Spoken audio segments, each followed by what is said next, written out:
Hey everybody, welcome back to Tim Travels. I'm your host Terry, coming to you from the Petro in Racine, Virginia, exit 205 off of I-81. It's also I-64 out there, but the mile markers are the I-81 mile markers. So today's the 13th of March. Tomorrow and Saturday are going to be crazy weather days in a large swath of the country. And I bring this up because if you've watched the channel for any length of time, I'm kind of a weather geek. I'm kind of into it in part because, I don't know, when I was in the military, we pay a lot of attention to the weather. And because, when you're out at sea or you're in an aircraft, it's important. But I've said this before, that it's also important in trucking, because every single year, every winter especially, dozens and dozens of truck drivers do stupid shit and lose their jobs, lose their lives, lose lawsuits because they don't pay attention to the weather. But a lot of times when the weather gets nice, like today it's like 70 degrees and mostly sunny, although it might be a little rain coming in, which I'll be glad for because my truck's dirty and dusty. But there's a lot of severe weather threats that impact truckers.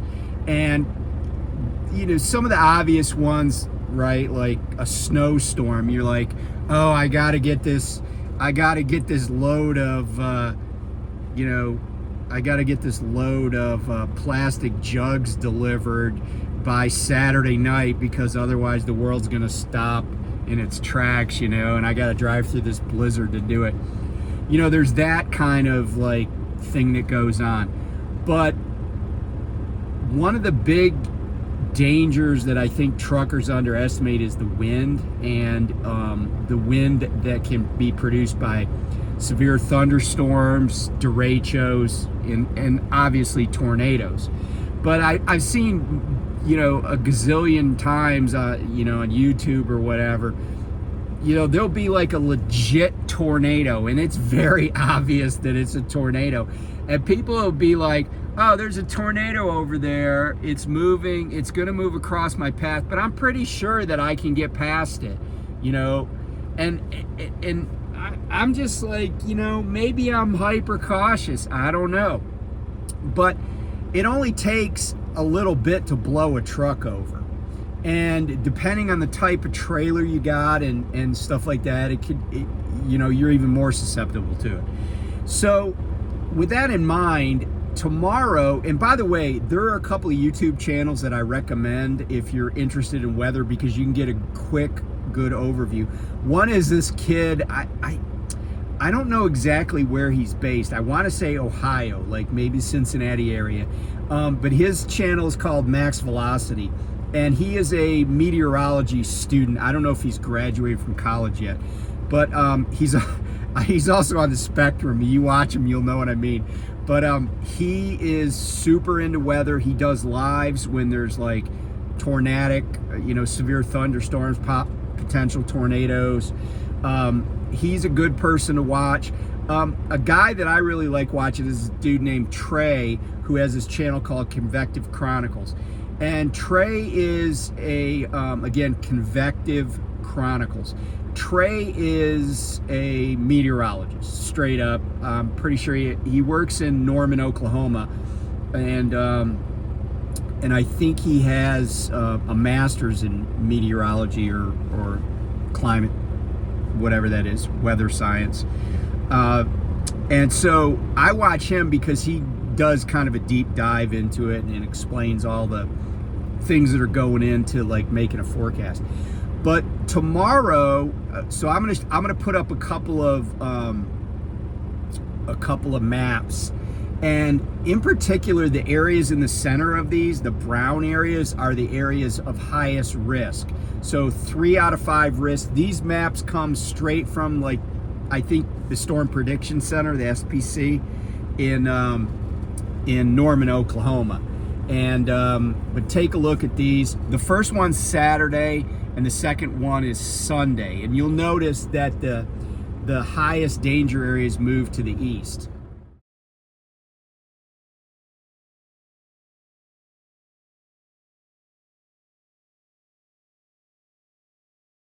So if you're going to be in either of those areas, especially the brown areas, on either Saturday, or excuse me, either on Friday or Saturday, because today's Thursday, man, you got to pay attention to what's going on. Okay, even if you're inside of a building, you got to pay attention to what's going on.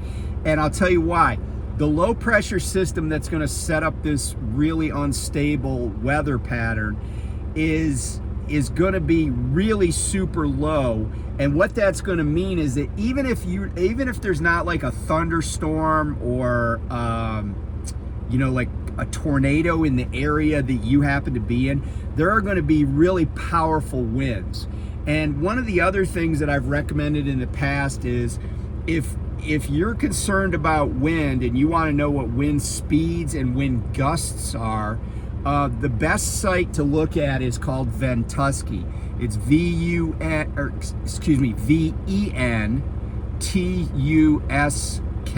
Ventusky. And Ventusky is, you can get an app. I usually just go to their website, but you can look at all sorts of weather data. But the most important one that I've always used is wind gusts, right? If the wind is blowing 25 knots at 10 meters above the ground, constant, that's probably something you could drive a truck through, especially if it's a loaded truck. So if you're weighing, 74,000 pounds, and you probably can navigate that. But what you want to pay attention to are the gusts. If you're seeing gusts in the like 45 to 60 mile an hour range, that's probably when you want to park that truck and put your landing gear down. Now, having said all that, right, that's off the table if there's like a derecho, right? Like straight line 90 mile an hour winds, or you're going to be in a tornado, you're going to get blown over. So just find a safe place to go. And if there is a derecho, which is straight line winds, where you see that really thin line on the weather map, and it's just like in the darkest colors. So if you do find yourself in a derecho, because that's straight line winds, the best thing, and you're not able to outrun it, you're not able to get away from it, the best thing you can do is turn your truck, the front of your truck, into the wind. Just like you're an aircraft carrier getting ready to launch or recover, right? Turn your truck into the wind, the direction it's coming from. So, if it's coming out of the northwest, you want to turn your truck exactly so that it hits you at a 90 degree, so the front hits you at a 90-degree angle. Why? Because the front of your truck and down the sides, that's the most aerodynamic, right?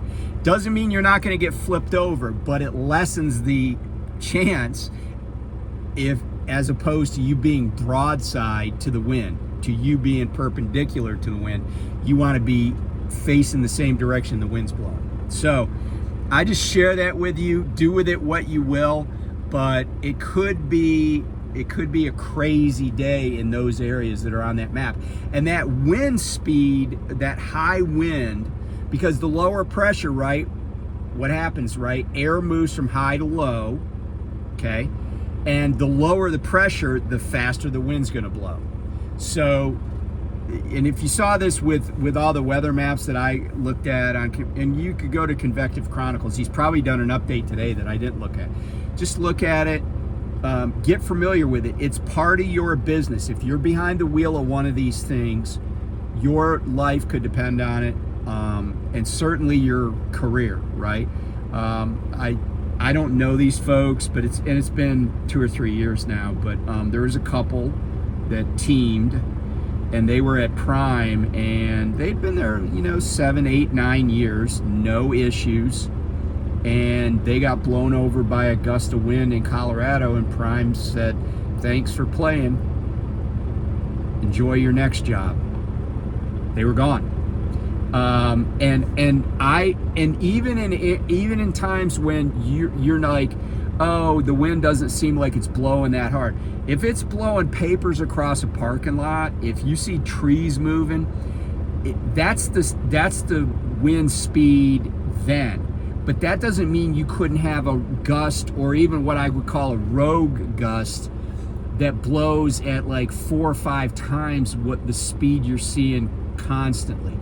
I was hit by a gust of wind, and I felt for these people. And by the way, Lyle at No Hippie Trucking and Transportation, he knows them.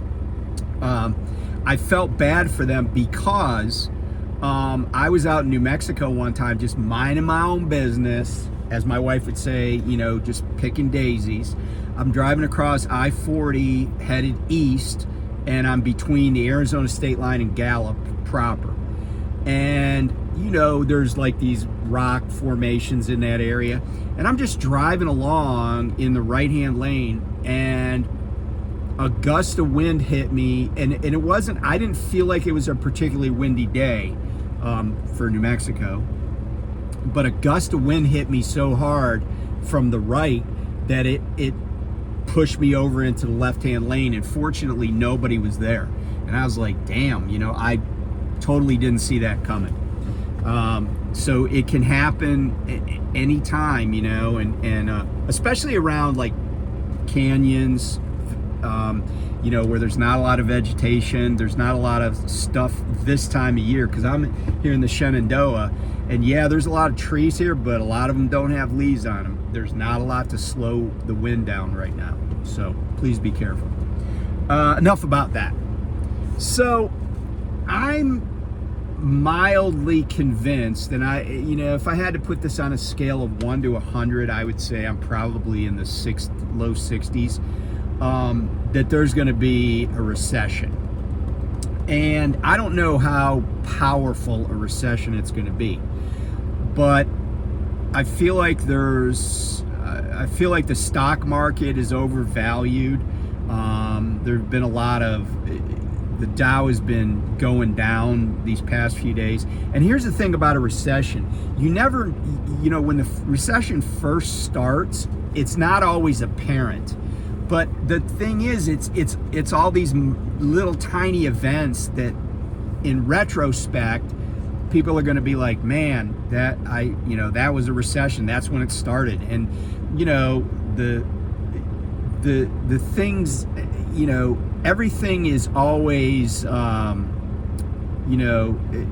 lot of times there's a retrospective. And the thing is about employment is what is called, what economists would call a lagging indicator. In other words, we can be in a recession and employment may be staying steady, and then it tanks, but it doesn't start really tanking until we're already into like the second quarter of a recession, or the third or fourth month of a recession.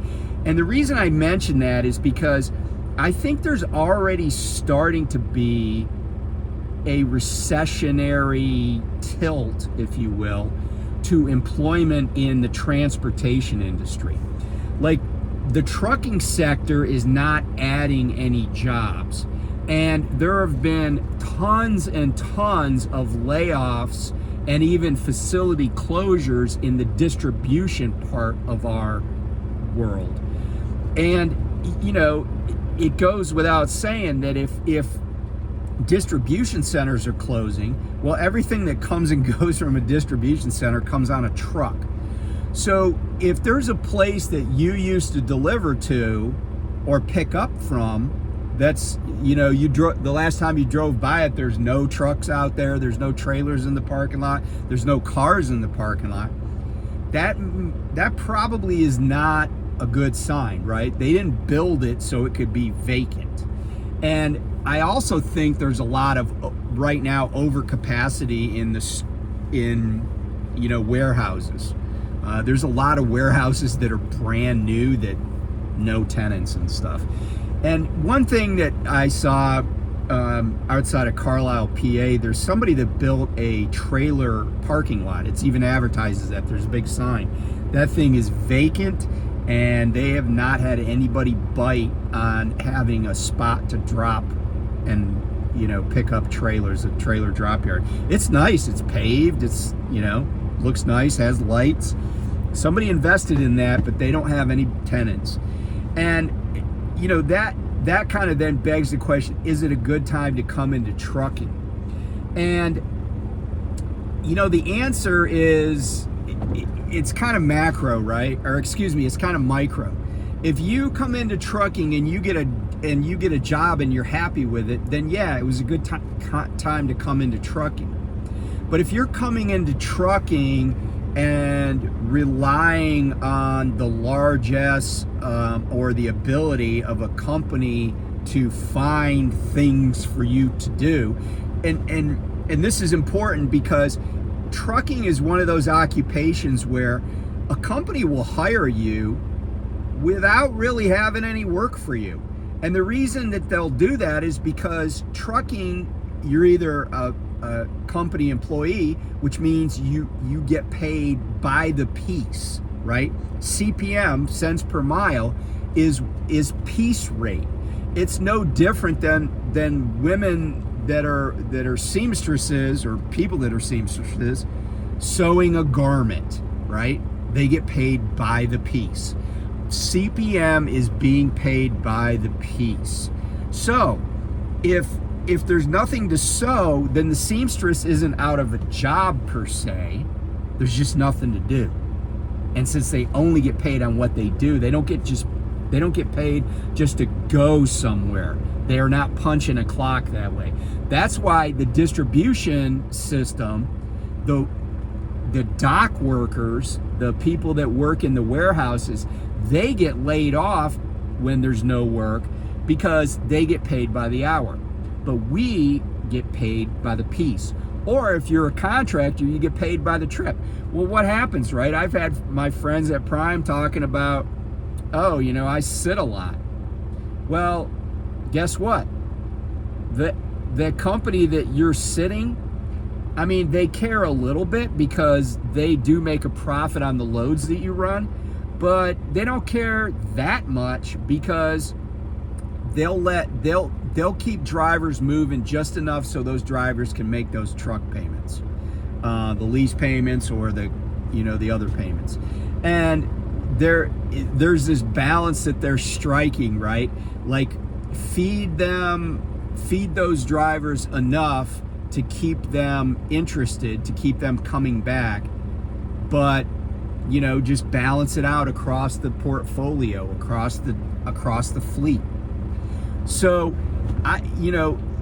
there's always going to be somebody that makes money in a recession, right? There's always businesses like in the law profession. The layoffs at law firms come in like the corporate lawyers, the mergers and acquisitions, the M&A people, the securities folks. But then guess what?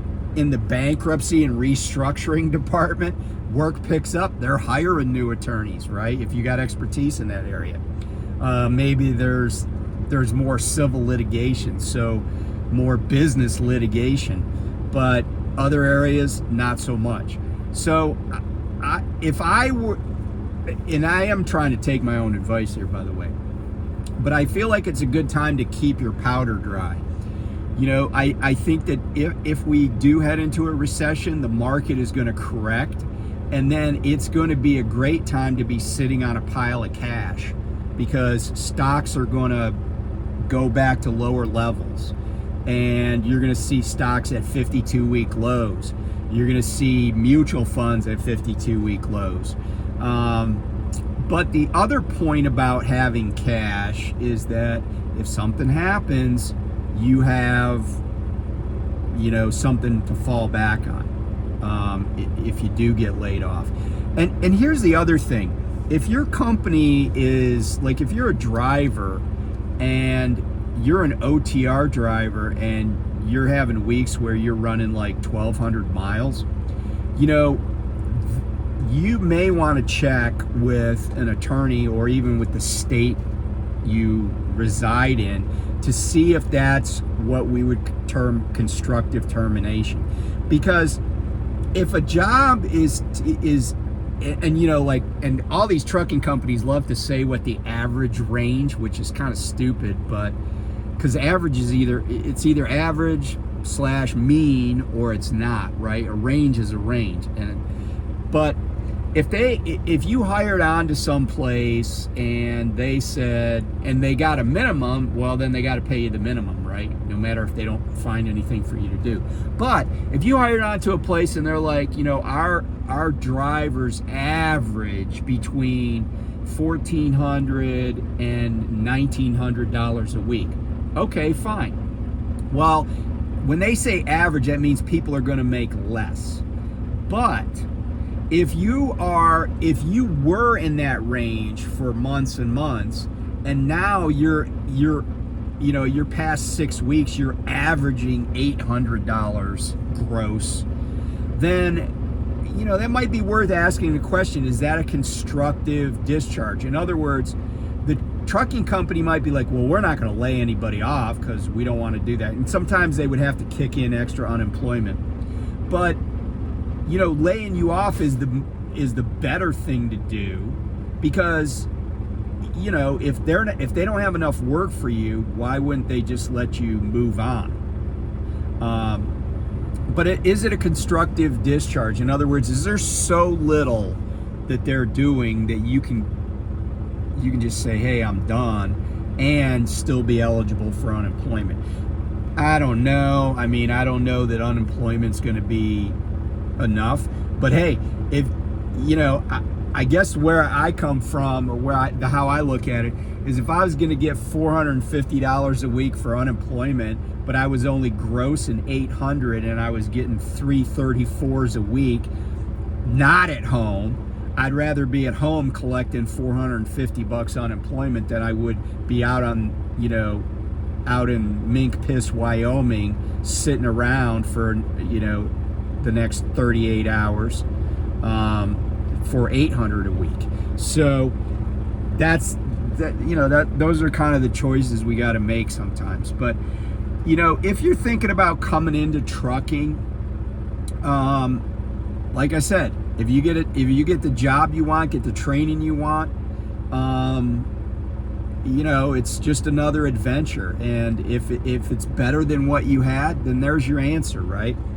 But I wouldn't necessarily leave like a career where I'm making a lot of money to come into trucking if things are slow.